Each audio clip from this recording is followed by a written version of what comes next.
जो न्यूली मर्ज डिस्ट्रिक्ट्स हैं उसकी मर्जर के दौरान JUI और महमूद खान चकजई के अलावा तमाम पॉलिटिकल पार्टीज ने इसको सपोर्ट किया था जी। और ये एक पुराना मुतालबा था और एक जस्ट मुतालबा भी था। और इसमें जो सरताज अजीज कमीशन की जो रिपोर्ट थी और रिकमेंडेशन थी उसको इम्प्लीमेंट नहीं किया गया। इस वजह से लोगों के अंदर अब एक महरूमी है। वो रिकमेंडेशन उसमें ये था कि आप कबायली अजला के अंदर एम्प्लॉयमेंट लोगों को देंगे, बड़े प्रोजेक्ट्स करेंगे और आपका जो NFC अवार्ड्स हैं, NFC अवार्ड के अंदर 3% आप एक्सक्लूसिवली फाटा के नाम करेंगे। NFC अवार्ड हुआ ही नहीं है जी। और NFC के अंदर वो शेयर उनको नहीं दिया गया। इसके अलावा ये था कि आप ओवर पीरियड ऑफ 10 ईयर्स उनको 100 बिलियन हर साल देंगे, तो 1000 बिलियन रुपए उनको देंगे। इसके आगे था कि जो कबायली अजला है उनके अंदर बड़े बड़े एजुकेशनल प्रोजेक्ट्स, मतलब रोड्स के प्रोजेक्ट्स, हॉस्पिटल्स के, वो लॉन्च करेंगे और नौजवानों को हुनर और स्किल और रोजगार वगैरह देंगे।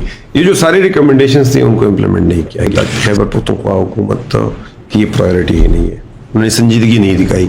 इसके लिए फेडरल लेवल पे जो उनके कोई प्रेशर बढ़ाना था, इसके लिए जो कॉन्स्टिट्यूशनल फोरम्स थे, मसलन CCI वगैरह और या दीगर फोरम्स थे, उनको इस्तेमाल करना था पार्लियामेंट को, तो इफेक्टिवली सूबाई हुकूमत उसको इस्तेमाल नहीं कर सकी क्योंकि वो अपने लीडर के रिहाई के चक्कर में पड़ गई।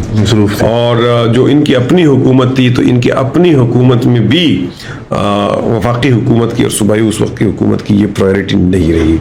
यानी 3 साल का जो इमरान खान का टर्नओवर रहा उसमें भी ये प्रायोरिटी नहीं रही, तो इन्होंने इसको प्रायोरिटी नहीं रखा। और आखिरी बात यह है कि जो फेडरल गवर्नमेंट है, फेडरल गवर्नमेंट ने भी मुस्लिम लीग नून की हुकूमत जब दोबारा आई है या 2022 में आई है, उस वक्त उन्होंने भी जो वादे किए थे, सरताज अजीज जो कमेटी है उसके जो रिकमेंडेशन है उन्होंने उसको ओन नहीं किया। अपनी ही कमेटी के रिकमेंडेशंस को उन्होंने ओन नहीं किया।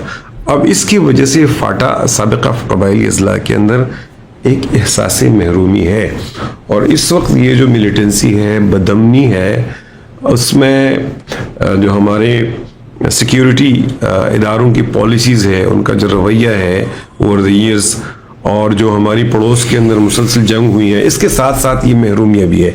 ये सारी चीज़ें मिलके जो है वहाँ एक एहसासी महरूमियत क्रिएट करती है और ज़ाहिर है ये रिक्रूट्स फराहम करते हैं फिर मिलिटेंट्स। देखिए आपके जो ट्राइबल बेल्ट के अंदर है, वहाँ के जो सोशियो इकोनॉमिक इंडिकेटर्स है वो सब सहारन अफ्रीका से जो है बुरे हैं। आप गूगल करें, आपको जी बिल्कुल के उस चीज़ें मिलेंगे वो उससे बुरे हैं।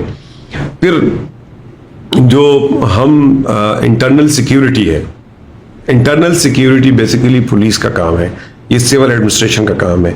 लेकिन खैबर पख्तूनख्वा के पंजाब में इंटरनल सिक्योरिटी वो उसमें फौज नहीं होती है, उसमें रेंजर्स नहीं होती हैं। लेकिन खैबर पख्तूनख्वा के अंदर मुसलसल 2002-1 से लेके 2025 तक इंटरनल सिक्योरिटी या FC के हवाले हैं या आर्मी के हवाले।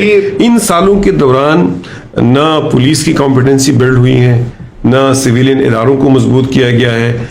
और अगर आज आप फैसला करेंगे कि आप सिविलियन इदारों को एम्पावर करेंगे, पुलिस को एम्पावर करेंगे और इंटरनल सिक्योरिटी आप पुलिस को देंगे, तो इसके नतीजे में जो मिलिटेंसी है वो कंट्रोल हो सकती है।